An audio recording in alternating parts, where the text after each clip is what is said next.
questions in the chat. If you're watching the recording, add your questions in the comments and we'll follow up with you.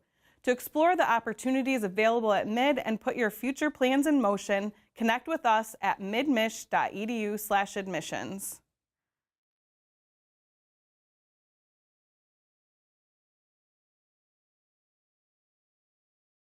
Hello, my name is Beth Binder, and I'm the Director of Admissions at Mid-Michigan College. Welcome to our Career Roundtable series. We're excited to have you join us. As you consider different careers, you may be asking yourself questions like, what should I study? What will my career be like? And what challenges will I face? To help you answer questions like these, we've invited local professionals to share their knowledge and experiences with you through a discussion hosted by Mid-Admissions Representative Chris Pellerito. If you're joining us live, we hope you'll ask questions in the chat. If you're watching the recording, add your questions in the comments and we'll follow up with you. To explore the opportunities available at Mid and put your future plans in motion, connect with us at midmich.edu/admissions.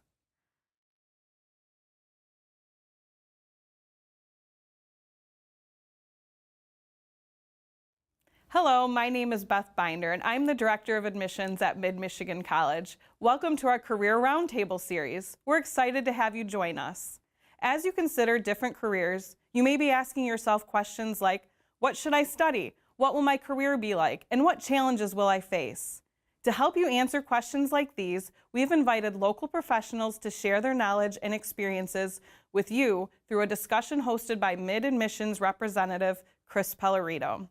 If you're joining us live, we hope you'll ask questions in the chat. If you're watching the recording, add your questions in the comments and we'll follow up with you.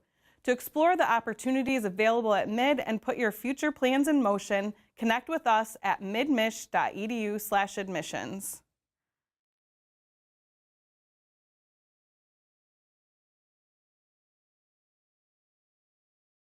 Hello, my name is Beth Binder, and I'm the Director of Admissions at Mid-Michigan College. Welcome to our Career Roundtable series. We're excited to have you join us. As you consider different careers, you may be asking yourself questions like, what should I study? What will my career be like? And what challenges will I face? To help you answer questions like these, we've invited local professionals to share their knowledge and experiences with you through a discussion hosted by Mid-Admissions Representative Chris Pellerito. If you're joining us live, we hope you'll ask questions in the chat. If you're watching the recording, add your questions in the comments and we'll follow up with you. To explore the opportunities available at Mid and put your future plans in motion, connect with us at midmich.edu/admissions.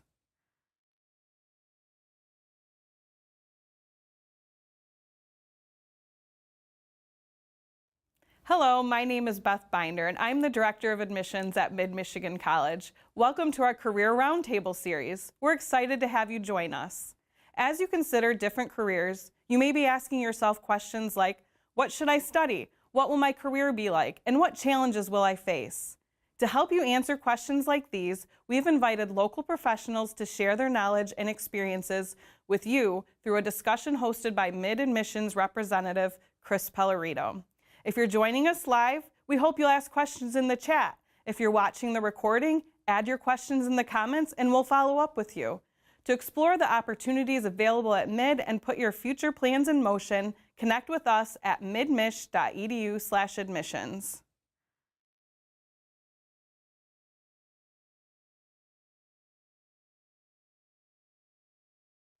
Hello, my name is Beth Binder, and I'm the Director of Admissions at Mid-Michigan College. Welcome to our Career Roundtable series. We're excited to have you join us.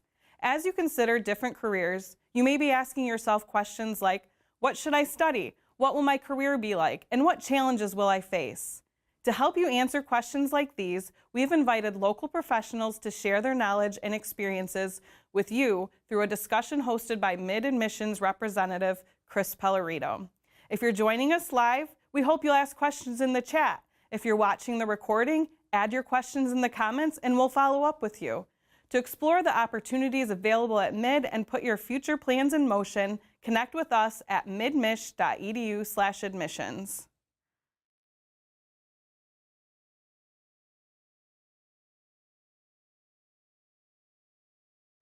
Hello, my name is Beth Binder, and I'm the Director of Admissions at Mid-Michigan College. Welcome to our Career Roundtable series. We're excited to have you join us.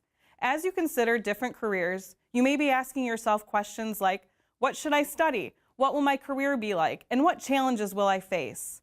To help you answer questions like these, we've invited local professionals to share their knowledge and experiences with you through a discussion hosted by Mid-Admissions Representative Chris Pellerito. If you're joining us live, we hope you'll ask questions in the chat. If you're watching the recording, add your questions in the comments and we'll follow up with you.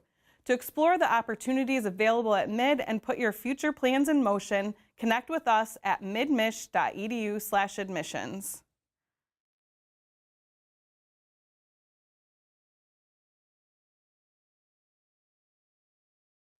Hello, my name is Beth Binder, and I'm the Director of Admissions at Mid-Michigan College. Welcome to our Career Roundtable series. We're excited to have you join us.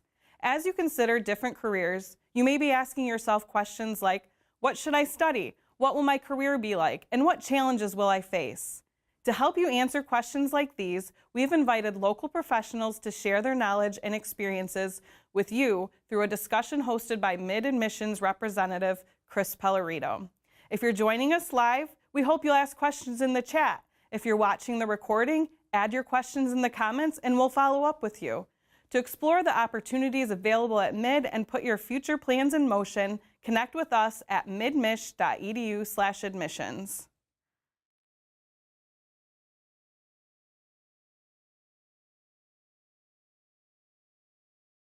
Hello, my name is Beth Binder, and I'm the Director of Admissions at Mid-Michigan College. Welcome to our Career Roundtable series. We're excited to have you join us. As you consider different careers, you may be asking yourself questions like, what should I study? What will my career be like? And what challenges will I face? To help you answer questions like these, we've invited local professionals to share their knowledge and experiences with you through a discussion hosted by Mid-Admissions Representative Chris Pellerito. If you're joining us live, we hope you'll ask questions in the chat. If you're watching the recording, add your questions in the comments and we'll follow up with you. To explore the opportunities available at Mid and put your future plans in motion, connect with us at midmish.edu/admissions.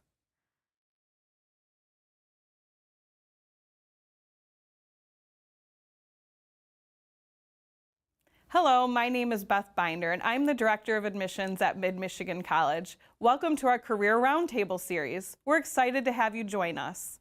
As you consider different careers, you may be asking yourself questions like, what should I study? What will my career be like? And what challenges will I face?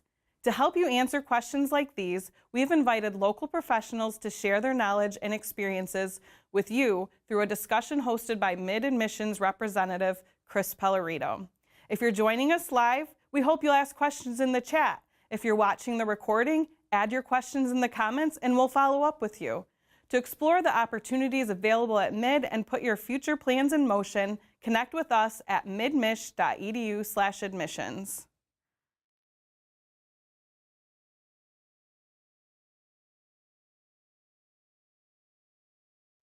Hello, my name is Beth Binder, and I'm the Director of Admissions at Mid-Michigan College. Welcome to our Career Roundtable series. We're excited to have you join us.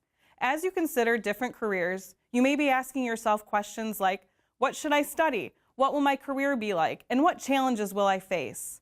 To help you answer questions like these, we've invited local professionals to share their knowledge and experiences with you through a discussion hosted by Mid-Admissions Representative Chris Pellerito. If you're joining us live, we hope you'll ask questions in the chat. If you're watching the recording, add your questions in the comments and we'll follow up with you. To explore the opportunities available at Mid and put your future plans in motion, connect with us at midmish.edu/admissions.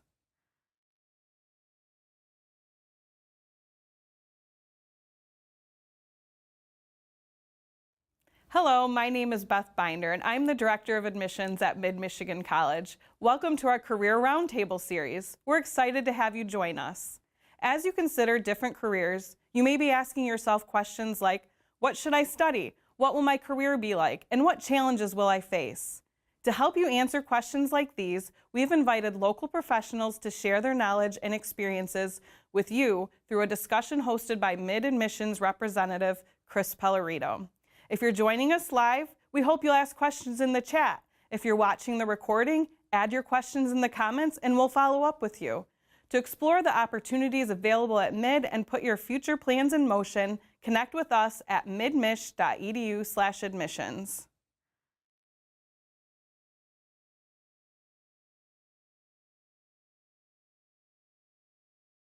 Hello, my name is Beth Binder, and I'm the Director of Admissions at Mid-Michigan College. Welcome to our Career Roundtable series. We're excited to have you join us. As you consider different careers, you may be asking yourself questions like, what should I study? What will my career be like? And what challenges will I face? To help you answer questions like these, we've invited local professionals to share their knowledge and experiences with you through a discussion hosted by Mid-Admissions representative Chris Pellerito. If you're joining us live, we hope you'll ask questions in the chat. If you're watching the recording, add your questions in the comments and we'll follow up with you. To explore the opportunities available at Mid and put your future plans in motion, connect with us at midmich.edu/admissions.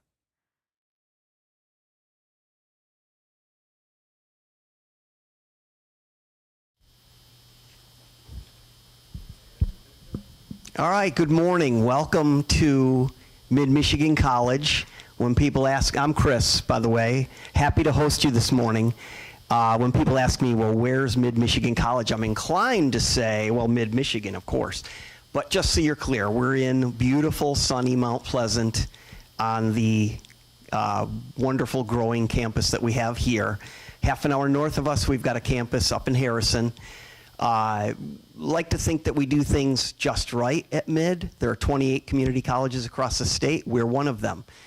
But it's not about Mid this morning. It's about you and you entirely. Okay? So during the course of this, if you have a question, feel free to submit it. I have some way brighter colleagues out here who are monitoring this. So if you have a question and you're on the other end of the camera, feel free to send that along, and we will endeavor boldly to get to it. And again, as I mentioned to you guys, if you have a question during the course of this, it's okay. Politely interrupt, and we'll go forward from there. Okay? Behind the camera is Noah. I'm going to mention him right at the beginning. He's remarkable at what he does. Thank you, Noah. And let's get going. Fair enough? Okay, I like to think of it like, we're on a roller coaster and it's that clicky part when you're going up the hill. The little bit I've exchanged with these three, you guys are really fortunate to have them.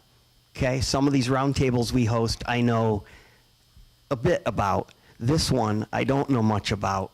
I fully admit it. But they're very good. This is going to be good. Okay? Having said that, let's go on the far end. Elizabeth Taylor is the executive director of the Mid-Michigan Manufacturers Association. I hope you recognize what that means. Okay, she's a pretty busy person.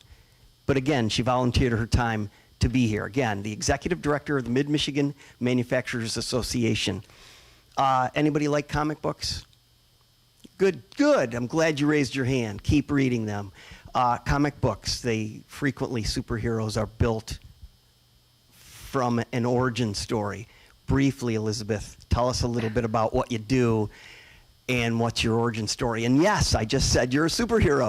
I'm not a superhero. I'm also not the original Elizabeth Taylor. So I'll preface that. I wonder if they even know that part. Probably not. As the executive director for Mid-Michigan Manufacturers Association, we serve 8 counties. So we really serve all of the manufacturers in all 8 counties and bring together a unified voice for manufacturing, connecting manufacturers with educators and schools and students, along with community members to make sure they're always building manufacturing forward in this region.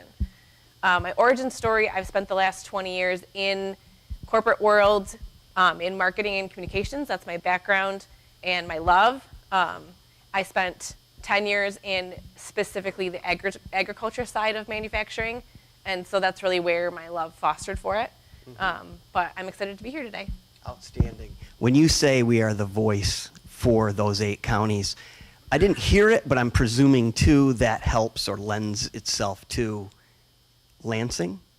Yes. So we are partnered with the state association for the manufacturing area, and we do a lot of advocacy in Lansing to make sure that decisions are made to help manufacturing and not hurt manufacturing.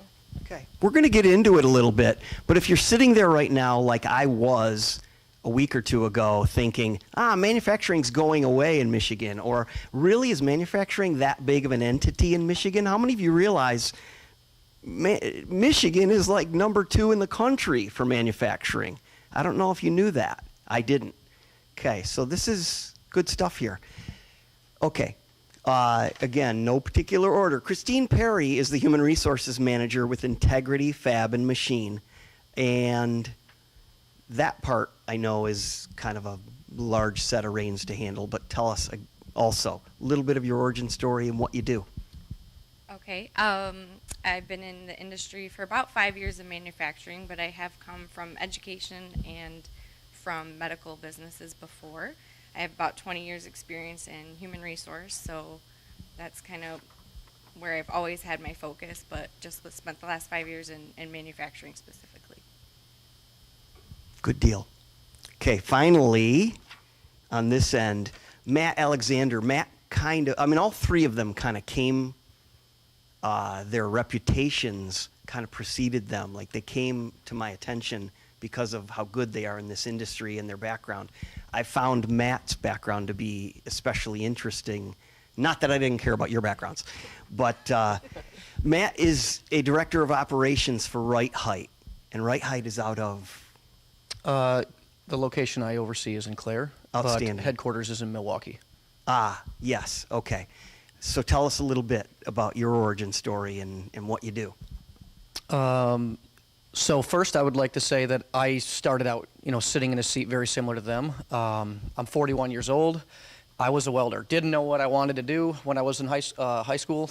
I just knew that I wanted to win the next sporting event that I was in, right? All I cared about was sports and graduating high school. And I worked at a pizza restaurant when I was in high school. But welding took me to where I'm at today, which through a lot of hard work, I ended up becoming a leader in the business. Director of operations for Right Height. We manufacture loading dock and industrial safety equipment, which can be difficult to get passionate about. But if you're passionate about what you do, then success usually follows. But so Right Height is a global manufacturer. We have operations across the world, and I oversee the operation in Clare, Michigan, and down by Memphis, Tennessee. I oversaw that for about 2 years. How many of you just now thought, I kind of know that feeling? I work with lots of high school juniors and seniors, and many of them are like that. I'm not sure what I want to do, but please repeat that one more time. You said I'm paraphrasing here, if you love what you do, or if you're passionate about what you do, success usually follows? Yes, that's correct. Outstanding. Got that? So if you're passionate about sweeping, and you get to sweep for a living, you're really fortunate. It's cool stuff. Okay. Here we go. These questions that came in, there were some very good ones. Wendy sent a remarkable set of questions, but I'm not going to use one yet. No offense. Here's what I'd love to hear right out of the gate. I suppose it could be a meatball of a question right down the middle. I said I wouldn't throw any curveballs.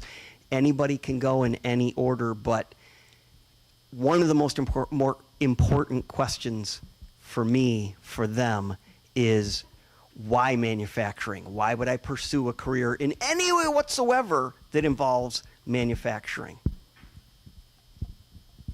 I think it's so cool when you go into a factory and you see something being made.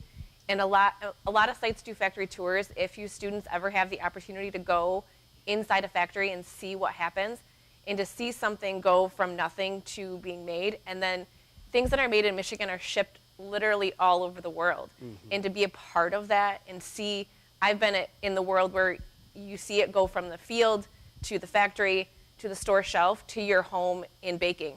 And to see that entire supply chain and to know that you had hand in that is a really, really great feeling. Yeah, I would agree. And I would also say that there's a a lot more manufacturing that happens even in the central Michigan area that most people aren't aware of. So there's a company in Clare called Rogers Athletics. They make tackling dummies and weightlifting equipment. There's a company in Beaverton that's making products for the medical industry that's saving people's lives and for companies that are trying to cure cancer. And in manufacturing, it is cool, but it's always going to be there. And regardless of how it evolves, right? So AI is big right now. If you get into manufacturing, even at an entry-level position, and you know, a lot of manufacturers will pay for you to go to college, which is part of what happened with me. And it gives you like a launching pad into this new world they're living in. So just because AI is coming and you start out sweeping the floor, like you said, you know, you could be working with AI inside this company if you have a good attitude and you're passionate and you show up to work every day. So Do I have to be an IT expert to work with AI? not at all. Okay. We're not going to yet because I want to hear from Chris. We want to hear from Christine.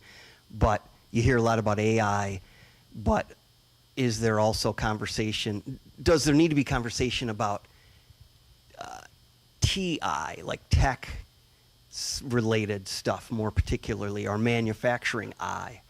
For sure. And the skilled trades specifically, AI is never going to replace that. So there's always going to be electricians, plumbers. Say that again? AI is never going to replace the skilled trades, ever. Did you hear that? So I have a friend that owns a plumbing company out of Mount Pleasant, and he makes a lot of money for scooping poop, you know? So it's pretty cool. The last roundtable we had, we talked about poop too, but never mind. Christine, what do you want to add? Why manufacturing? Why manufacturing? I just think there's I just think there's something very prideful to be able to look around and see something that you've built or you've been a part of actually create and be useful in whether it be your household or industry elsewhere. It's really unique to be a part of that. Yeah, and I would say just things they're not thinking about right now. I have 2 daughters, and I said manufacturing's everywhere.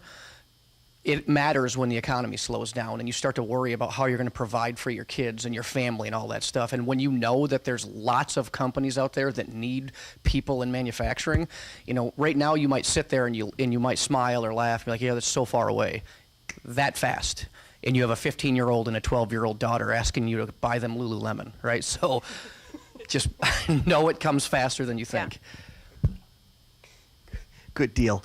Okay. One of the questions that Wendy sent along asked, and this is, again, for all 3 of you, I'm going to give you the formal question, but you can answer it in any way that seems most relevant and beneficial. What is the most economically efficient way for a student to go from the classroom to living wage in industry? Because I meet many students who say, man, $14 an hour is awesome. But when you're 25, $14 an hour is kind of a challenge.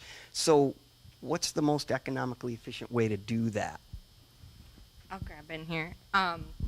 You guys have a unique opportunity because manufacturers specifically work so well with education facilities. There are many opportunities as far as there could be co-op programs, there could be internships, there could be tuition reimbursement programs. All manufacturers that I know and that I work with will gladly professionally develop you guys as students, whether that's in high school, in college, as adult learners.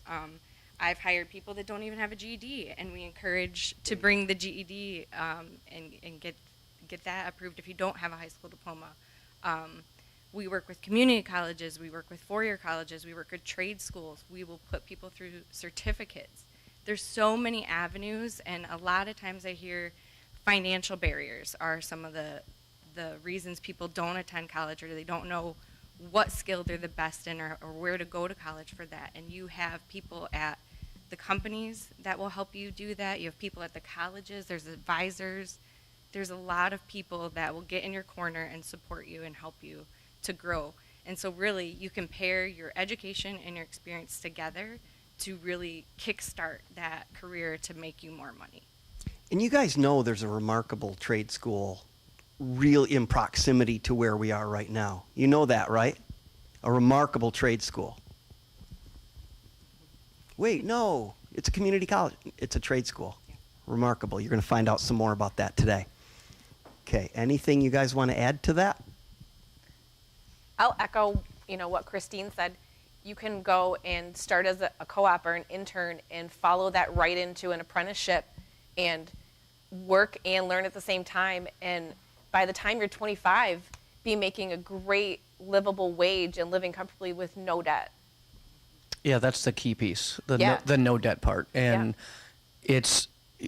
there's so many things you can do in manufacturing. It's not just, well, I'm going to go be a welder, so that's what I'm going to do the rest of my life. You can become a welder, and then you could be working in the IT department of a company that has welding. So every manufacturer has support roles across the spectrum, and they're willing to pay for your schooling. They paid for my schooling, to get my degree. So that, to me, would be the most economical way, is to let somebody else pay for it. Okay, on a really personal note, were you the valedictorian of your high school? No. Salutatorian? No. Top 10? No. Had a really super sterling GPA? Not really. Thank you for your candor. Okay, so you're saying you don't have to be a rocket scientist to ascend into a position? Correct. Okay. You don't have to be, no. Okay. Unless you're building rockets, then Well, probably. Yeah. I had one in my class last year, actually. He's going to be a rocket scientist, but that's another conversation. I would Okay. also say that Please. don't feel like you need to have it all figured out right now, because your path is going to change and it's going to take you somewhere different than where you think you're going to go right now, most likely. I left high school thinking I was going to be a teacher, and that's what I started my college career in. I am not, obviously, but I love what I do, and my career path really led me in doing things in the workforce, helped me cement in, wow, I really love this. It's different than what I thought, but that experience will tell you where you should go next. So you love what you do, and success has followed. Correct. Okay, and you happen to get paid to do what you love. Yeah. Wow, you're golden. What do you want to add? I would say when I was sitting in your guys' seats, same thing. It was like my idea was like, I want to make a lot of money. I want to do something great. But we're not taught really to look for in how to learn what we're passionate about. So you aim for a career that you think is going to make money, and then you might get there and go, this isn't for me. So I'd say you're actually very unique right now, where you have a lot of opportunity to experience things and decide if they fit for you. Let the money come later. Don't make that be a decision of what you experience, and take all the time you need to get opportunities to try new things right now. Excellent. Okay, I've got another one for you, but let me preface it this way. A couple of months ago, we did a roundtable for CJ, and we had, there are now two, but at the time, there was one female sheriff in the state of Michigan, and she was sitting here.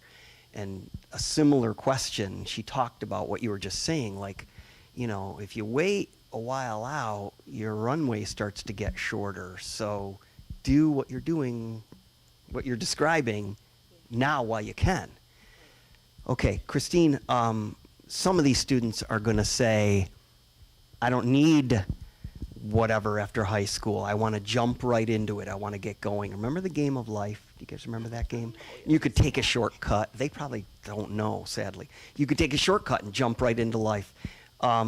If a student's feeling that way, I want to get into the workforce right away, what's the one thing that stands out on a resume when you see them come through? Okay, good question. Being in HR, I see resumes all day long, and one of the first things I would recommend to each of you is to really build your own resume. I know right now it's very easy with AI and sites like Indeed or Glassdoor, and they have this little fancy button you check that says, build my resume for me. Those come through to me all day long, and I get to see all the inconsistencies and wrong information, and it doesn't make you look good. So I would recommend really go into Microsoft Word, or just use a template and truly build your resume and put things on it that highlight you. If you're a positive person, if you're motivated or driven, if you're a fast learner, make sure they're things that you can back up too. Don't throw that you're a positive person on there and then show up to an interview and speak very negatively the whole time. It kind of shows an inconsistency. So everything you write on a piece of paper, you need to be able to present about yourself. When going into manufacturing, you want to look at the job description for the job you're trying to get and build that resume to back those things up. If it's in CAD or design, feature the softwares that you have experience with or that you've trained at a college with. Those are important things to talk about and feature. So it kind of needs to back into the job that you're looking at and make a different resume for every job that you apply for so that it's really specific to them. That would be my best advice. Excellent. Okay. All three of you, considering the last 10 years manufacturing, you've all had a front row seat to it. What's been maybe one of the most significant changes or things that you've seen happen or happening? There's always economic factors. There's times that can be slower and faster paced, and I think there's a lot of companies that hire even when they are slow. So you really should open communication or ask people that you know who's hiring, because the opportunities are available no matter what's happening in the economy, but that's usually the biggest factor. Yeah, I would say also, Christine, that you mentioned, ask somebody it's manufacturing's a small world when you get into it. It seems like a huge world, but in the community, it's very tight-knit. And so everybody knows everyone. And when you get into manufacturing associations and you start networking and meeting people, they might hire you just based on your personality. Like they might say, wow, that person's really cool. I bet they could be a good sales rep for my company. And you had no idea you wanted to get into sales. So I think that is very important about just being mindful of how you present yourself no matter where you are. Somebody might remember that time that you were getting a little out of control at a tailgate for a Central Michigan, football game and not want to put you in front of their customers. And then the second thing is, you asked about the last 10 years. COVID changed the way that we do business. In manufacturing, it used to always be you had to be there 6 a.m. until 5, 6 o'clock at night. And there's a lot of positions now that are remote, and companies they understand they have to offer remote work in order to retain and bring in the top talent.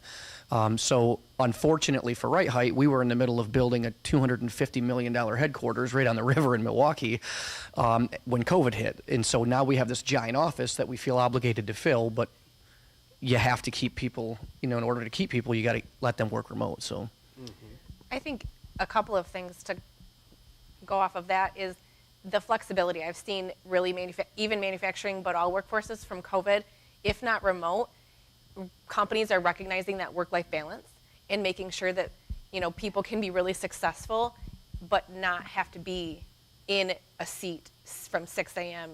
to 3 p.m. every day.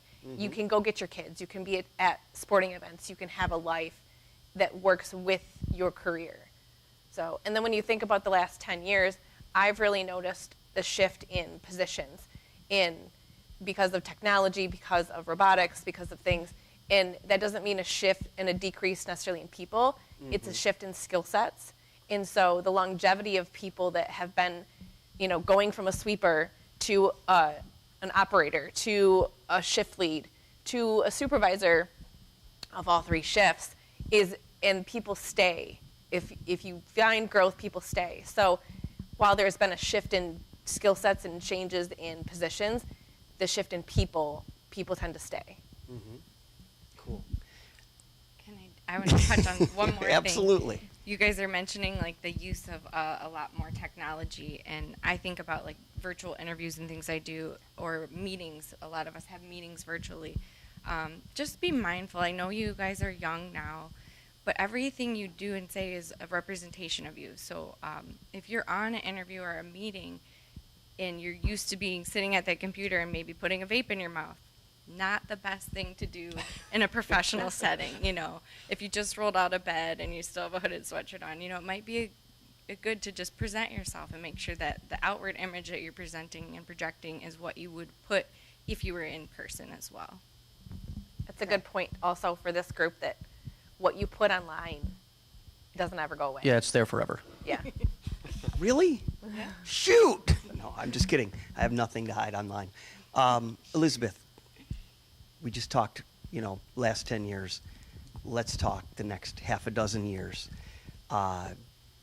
You and I talked about this question a little bit, but looking forward to 2030, what is one future job in mid-Michigan manufacturing or what are a number of mid-Michigan jobs in manufacturing that these students could actually start training for right now?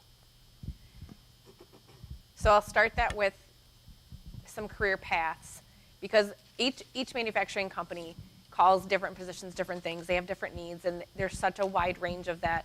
It's difficult to predict what people are going to need. But I'll say when you talk about skills, it's problem solving, it's technical knowledge and comfortability, the ability to learn a new skill and to jump in and not be afraid to try something, communication skills, leadership skills. Those are the things that are really going to cement you in with a company, that they're going to be really attracted to you. If you're not afraid to lead, to talk, and to problem solve, it's going to take you far. If I'm a talented CAD designer, why do I need to be a good communicator? I think communication is so undervalued right now, because those we went from pushing college to now we're starting to really push skills in technical careers and skilled trades. But the communication part of it is so important, because how do they know that you're a skilled CAD technician if you can't talk about it, if you can't relay what you're doing and what you need to your team or to your supervisors? Yeah, and you're the subject matter expert usually on whatever it is that you're designing. And so if I'm the production employee and I have questions about your design because I can't make it work out in the factory, which happens all the time with engineers and manufacturing employees, you have to be able to communicate,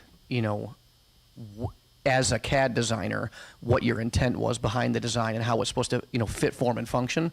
And you have to be able to speak the language of the employees that are out in the shop. Can I practice communicating? I think you're doing it right now. Good deal. Okay.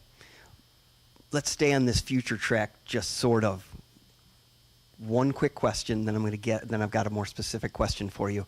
One quick question for all of you. Would you move an hour away to get the job that you have right now? Before I had kids? Either or. Before I had kids, yes. If my kids were willing to move, yes. But those are decisions that become much harder in life once you have children. But before I had children, absolutely. When you were 25 years old, if they said, you can have this job, but you got to move an hour away. When I was 25 years old, if you told me I would have had this job when I was 40, I would have told you you're crazy. So yes, I would have moved. Yeah, absolutely. I'd say the same thing. I mean, An hour away. oh yeah, 2 I hours. would have moved probably across the country. I mean, Me too. It's important to love who you work for, who you work with, and love what you do. So yeah, that's very important. I would say the same. I would have moved probably anywhere for the job I have now. Now I have a family, and I'll say now it would be a lot more difficult because I love the community that I'm in, and I've really become a part of that community, and so it would be hard to leave now. So whatever you do, if you do end up moving, cement yourself into a community that you can really become a part of and call home. Okay. This audience, Matt, has seen your bio. So let's talk a little bit about the question here. You didn't go to college until you were in your 30s. So the question asks, looking back, would you have done the degree first, or was that on-the-job training and the experience more valuable for where you ended up now? I think, the circumstances for everybody are going to be a little bit different. For me, I grew up, in a small town, didn't know what I wanted to do. Family didn't have a lot of money. I knew my parents weren't going to pay for college, so I just needed to get a job. And I was super competitive. And when I was a welder, I wanted to be the best welder, and I knew welding was going to pay good money. I also knew once I got into welding, about 6 months into it, I realized this doesn't have to be it for me. I can use my brain. I'm passionate about leading people. But it took me a little while, I'll be honest, because I wasn't, not that I'm an ignorant human being, but I didn't commit myself to high school grades. I got really good grades until I got to high school, and then I just kind of quit taking it seriously. So I was intimidated. Like when I got out of high school, college was intimidating, especially when I was in my 30s. Like, holy cow, can I do this still? Can I go back and do college? And It's way easier as an adult. And when I say as an adult, I'm talking as a 30-year-old. You know, I cared a lot more. If I would have went to college right out of high school, I probably would have cared more about whatever was going on at the closest frat house on Thursday night, you know, or I would have been a part of that frat house, most likely. And so I don't think my grades would have been as serious. I don't think my commitment would have been as serious. And the big thing, you know, I went to Northwood University, which I know isn't mid, but it's a business school, and I was a business leader before I even went to college. I was a plant manager of JD Metalworks, and I can tell you everything that I learned on the job when you're in college and you see how it applies to what you're doing in the real world. Like, I'm sure all of you are curious about when you're ever going to use the Pythagorean theorem. You know, like, that's something that you seriously are like, why am I learning this? Well, when you get into the real world, I still don't use that, by the way, but I just did this morning. but you can see how it applies to the real world, and it makes college way easier, way easier. It's important to be relevant, right? Yes, For it absolutely. to be relevant. Absolutely. Okay. Later this morning, we're going to talk a little bit about some options and some paths that don't necessarily involve a college degree. Christine, what's the first question you ask a potential hire? Typically. I don't know if I'm going to say the first question. I'm going to say some of the One of the first. consistent questions. I usually ask if they've been to our website, done research about the company that they're applying to. It's very important to know what the company's core values are and what they are looking for. So if I can find that on the website? you can absolutely find it on almost every company's website, and if they don't have them, then maybe you don't want to work there. I don't know. How would I know? Do you go to the company website, go to the search bar, and put in company's core values? You can. I mean, if you're applying for a company, you want to know a little bit about them. So you should absolutely be on their website. If they're not heavily present, you can search them for sure. And you know when you've got a potential hire in front of you, you haven't spent 1 minute on our website, have you? Well, most of them will tell me right out. Haven't been to your website. So that's important. I feel like know a little bit, do a little research, because if you want a job there, this is going to be your home. This is going to be your future. You should know a little bit. And then again, fit with culture and the environment is so important. So if my company's core values are things like integrity and accountability, I want you to show me in our interview with what you say and what you do that you have those things. So that's why it's important. I mean, every company has a little bit different core values or beliefs, but they're looking for people that are going to fit that culture and own their mistakes every time, or come to you if they found a problem, and we're going to work on it together as a team, you know. So What'd you want to add? I just wanted to say, Christine touched on it a little bit. It's like, if you don't do any of the work on the front end and you just show up because you feel like you have to be there, like I'm at this interview and if I get the job, whatever, you should be interviewing like you're trying to become the president of the United States. Like, put your absolute best effort into every single thing that you're doing to show that company that you actually care. Even if you have 3 interviews and that company's not necessarily the one you want to work for, you still want to give it your best effort, because you never know. Like 10 years from now, an opportunity could come down the line, and Christine's going to remember that you showed up to your interview in sweatpants and never looked at our website. Makes sense. I always say too, just interview as if you already have the job, exuding that confidence in, knowing the background of what they do, what they want, and just kind of feeling like part of the team when you're already interviewing. It's easy to have a conversation and go, wow, I could work with this person, and a lot of my team here could work with this person.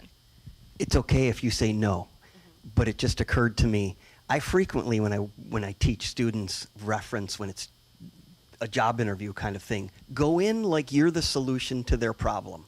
Is that accurate? Absolutely. Okay. Yeah, I would agree. Whew, she didn't say, no, that's dumb. Companies want people that want to be there. Yeah. And so you want to show that you're invested, because if you don't really care, they want you to want to be there. They want you to want to come to work. They want you to want to solve their problems. So you walk in feeling like, and showing them that you can do that makes them want you more. Yeah, and it's a competition. there's an open position, and you're not the only person that's interviewing for it. So if you really want the job, and even if you don't, it's a competition. So it's just like everything in life. I know that there's been a generation of participation awards and trophies and stuff. That doesn't exist in the real world, right? There's only so many opportunities and so many jobs and so many promotions, and the best of the best are going to be the ones that get it. Good stuff. Elizabeth, let's talk about leadership. I coach the girls soccer team at Gladwin High School, and I frequently tell the seniors, one or two of you are going to get elected team captain. However, you can all and should lead. One of my favorite quotes came from Steve Jobs. He said, if you want to make everybody happy, don't be a leader, go sell ice cream. Tell us about leadership in the manufacturing world. Does it matter? It absolutely matters, and manufacturing companies are hungry for leaders and good leaders.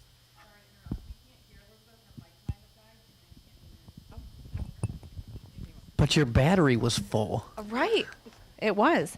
Thank you. Leadership absolutely matters, and companies, specifically in manufacturing, are hungry for people that want to lead people. And you might not look at yourself as a leader. Everybody has the capacity to be a leader, and it's getting people to follow you. And in my eyes, a lot of that is by doing the right thing and being true to the people that you're leading. And so listening to them, caring for them, but really staying true to yourself and doing the right thing all the time, even when it's hard. So leadership matters. And it can start as small as just leading your group of friends. I have a 14-year-old, and he doesn't think he's a leader. He is the leader of his friend group. If he signs up for a sport, all of them follow. And so instilling that confidence in yourself too. So if you believe that you can be a leader, you can be a leader. Okay. This might sound like a loaded question, but it bears asking. In the first 30 days, the whatever you call it, the trial period, the probationary period for a hire, somebody comes into where you're at. What are one of or the biggest red flag you see? Because they're going to learn how to use the equipment, but what behavior tells you this one is going to be good? This one we're going to promote. This one we want to hang on to. What do you see? I see that all the time. A couple, I guess, good behaviors for me is someone who's very engaged. They're taking notes. They're asking questions. I mean, they already have some background usually, and even if they don't, then they need to work with a mentor to really absorb that knowledge. And nobody's perfect. Some people learn hands-on. Some people learn in a book. So there's always opportunities to write down and make sure you reaffirm those. Go home and look up a word that you didn't understand if it was said to you. You have to be engaged in your own learning and training. So those are I'd say the best good behaviors that I see in those 30 days. If somebody kind of doesn't take notes and is just sort of standing there, I have a feeling I'm going to train them a few times and it might not work out. A couple, I would say, red flags as well is, mine's alive, I think. Red flags is not showing up. I don't know how many times I hire people and somewhere day 1 to 3, it's like they decide the job's not for them, or maybe they're there, but they're kind of showing up barely on time, and it just shows that they don't care about the job. And you have to put into your future and your career for it to work out. So showing up is the most important thing. Yeah, on time. Or early. Yeah, early. So attendance, I was going to say, is huge, especially in manufacturing. A lot of manufacturing companies have, assembly lines, and if somebody's not there, that impacts the whole line. So not only are you impacting, just your job, but everybody that you work with has to now pick up the slack because you're not there or because you're late, and that's the quickest way to, gain enemies in manufacturing, is that someone else is doing your job for you. But I would say a little bit about like what Christine was saying, ask questions, be engaged, but if you have nothing to do, go ask for something to do. Don't just stand there, and then when the supervisor comes by, well, I don't know what to do. I don't know what I'm supposed to do. We want people that are being proactive and thinking ahead and trying to get stuff done. But attendance is huge. You're going to be working in factories with people that have been there for a long time, that have a lot of pride for the company they work for. You know, some companies, my company has people that have been there for 40 years. I can tell you when they see a young employee walking into the shop 5-10 minutes after their shift, it doesn't sit well with them. We have a little joke we always say: if you're early, you're on time. If you're on time, you're late. Just getting your boots on, your PPE. You know, be at your station ready to work on time is really what shows good effort here. How many of you know who Ernie Harwell is? Oh, wow. I was afraid like no hands would go up. Okay, longtime radio announcer, radio voice for the Detroit Tigers. Used to talk about like 90% of success is just showing up. A few people I think have been attributed to saying that, but okay, I'm going to give you some potential answers. You can use one of these or you can use your own. But I'm going to go back to the comic book thing and the superheroes and the origin stories. The 17 and 18, we have 150 17 and 18-year-olds in here. You may equip them with one thing for their utility belt. Okay? They've all got a reasonably decent working vehicle and they've got support at home and things like that. But you could give them creativity, adaptability, problem solving, strong conviction, principles, a credo to live by, etc. What one thing would you give them for their utility belt? Problem solving. That's what I was gonna say. Problem solving, the ability to figure it out, even if you're going to fail, and keep going. Just the problem solving skill to not stop and to have the confidence in yourself that you can figure it out. Yes. So mine is a positive or good, however you want to call it, a good attitude. I don't care how good you are at what you do. If you're a jerk and you're difficult to work with, I have no room for you. If you can't, because there's some companies have 500, 600, 1,000 employees, and one employee with a poor attitude can impact the morale of an entire organization and bring everybody down.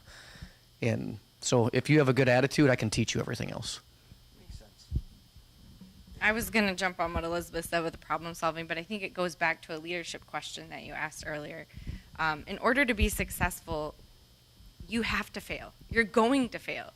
And so it's whether you do it individually or as a team, you got to get used to those. This is working and here's why. This isn't working and here's why. Let's root cause it and then let's figure it out. Or I'm going to root cause it and figure it out. Nothing stays the same, nothing's stagnant. And if you can have a positive attitude while you're doing that, I mean, you will reach the moon one day. Reach the moon one day. It's cool stuff. Okay, we're winding down to the final lap here, so to speak. Whenever I ask my wife, this is who I've got at the table tomorrow morning, what should I ask them? Her response is always the same. Not that she's a pessimist, but she says, ask them, what's the worst part of the job in manufacturing? And don't sugarcoat it. Loud noises. I don't know, I'm just kidding. Manufacturing, you work with large, heavy equipment. There's noise. There's, in my facility, lubricants, coolants. There's things in the air. It can be dirty. But I'm a female. If you're not afraid to get in there and get dirty, the sky's the limit.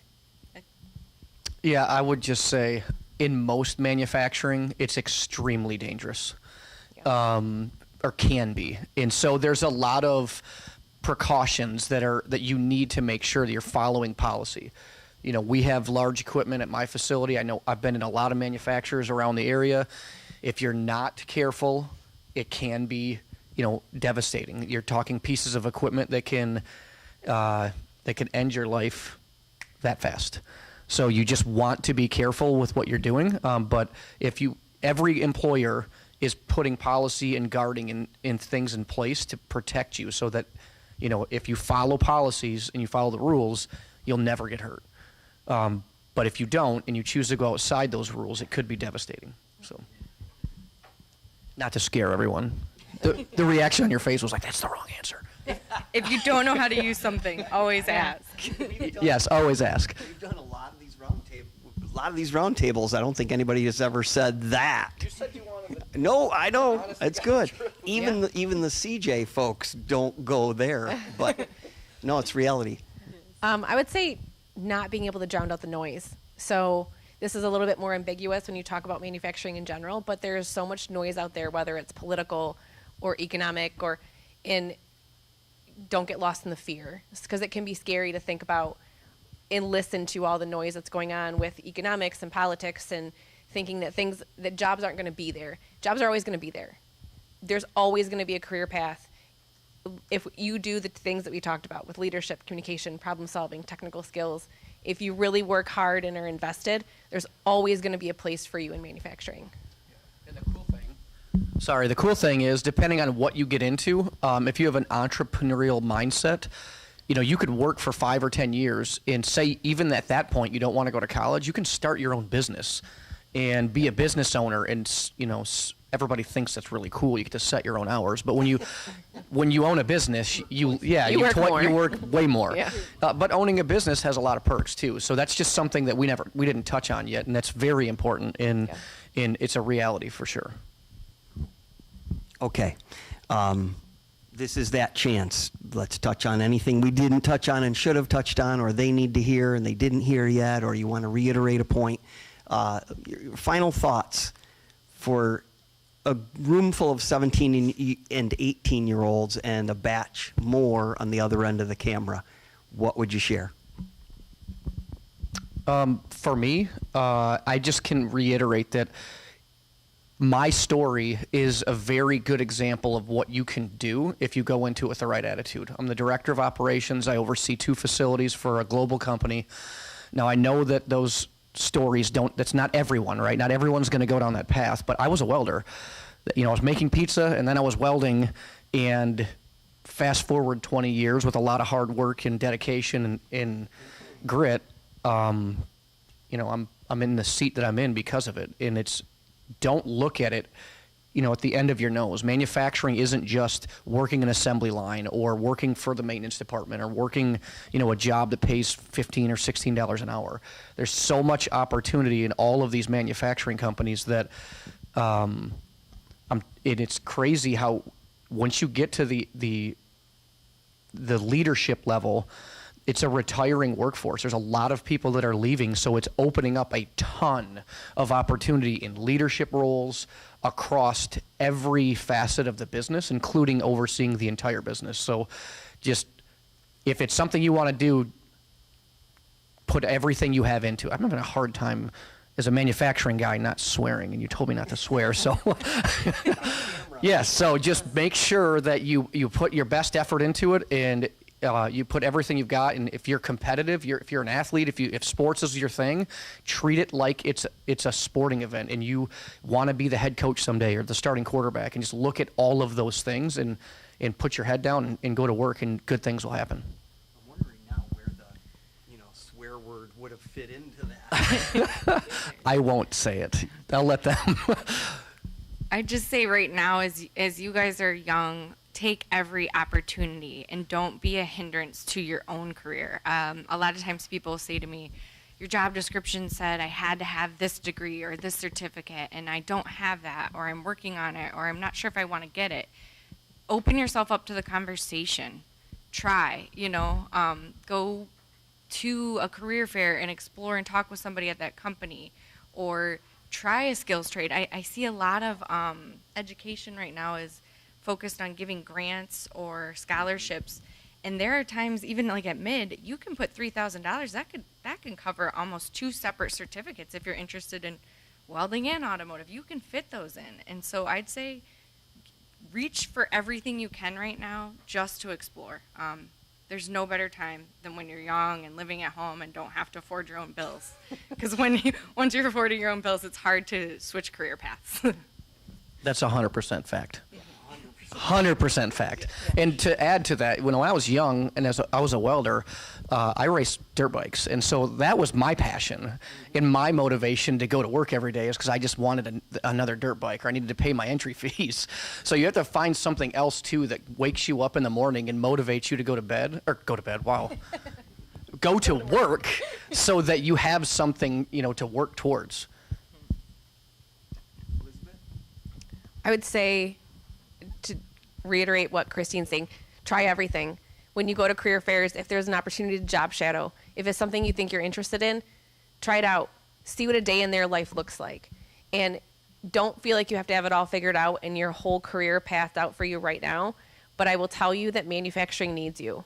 Manufacturing needs people that can lead, can work, can problem solve.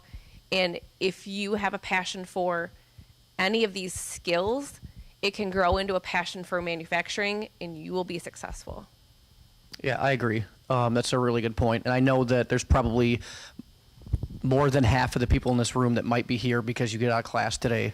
And it's that you were made to come here and you're listening to these adults on the stage tell you about their life experience. But I cannot tell you how it feels like yesterday I was in your seat. It wasn't that long ago, but it was 23 years ago. So just make sure you take it seriously because it goes by really fast. And the sooner you are working towards your future, the faster good things happen. I did think we focused a lot on like skills trades too, and I just want to mention every manufacturer has a broad scope of everything to do with business. So, I mean, your friends, your family members, there could be accountants, there can be HR, there can be sales. There's all these different aspects that are computer jobs and driven besides skills trades. So think that through as well. Maybe there's not as many within each company, but there is a ton of opportunity. I know I go back in my history and wish I listened more in my accounting classes because that would have helped a lot more in business, but not my forte, I guess. I get it. Did you want to add something? No, good. Okay. All right. Really, really good stuff. I want to reiterate something I heard. It was all super valuable and super cool. I see it here at Mid, and I tell people, potential students, their parent or their guardian, often, there's a lot of people I see at Mid who want to help. They're just, none of them are psychic, so sometimes it's a matter of you just got to ask. I heard it here, too. There's a lot of people in the manufacturing world that want to help you, okay? I like to think, too, that you being here, your teachers bringing you here, is largely because they want for you the only thing that I ever ask for when I run a race. You know what that is? A head start. That's all I want. Okay? Your teachers bringing you here affords you a little bit of a head start. It's cool stuff that way. Okay? Again, these folks volunteering their time to be here this morning, they're busy. They could have been 100 other spots, but they care about you. This has been really worthwhile. Really appreciate you contributing this morning and lending your insight. Speaking of being grateful, you guys, before your day ends today, in a polite, respectful way, thank the teacher that brought you. Thank the teachers back at your high school. Okay? Matter of fact, thank everybody back at your high school for helping you kind of hack through the intellectual thicket of life. Okay? Glad you're here. Beth, thanks for your help. Haley, thanks for your help. Noah, once more, you're a magician back there. Really appreciate what you do. This will be on Mid's YouTube channel in perpetuity. That means forever. So I'm glad you didn't swear. Easy to find on Mid's YouTube channel under the live tab, just for future reference, because I know you're going to leave here and say, oh my gosh, you need to hear what they said. Thank you for being part of this. Really appreciate it. This was our 25th roundtable today. Super cool one to have. You rock.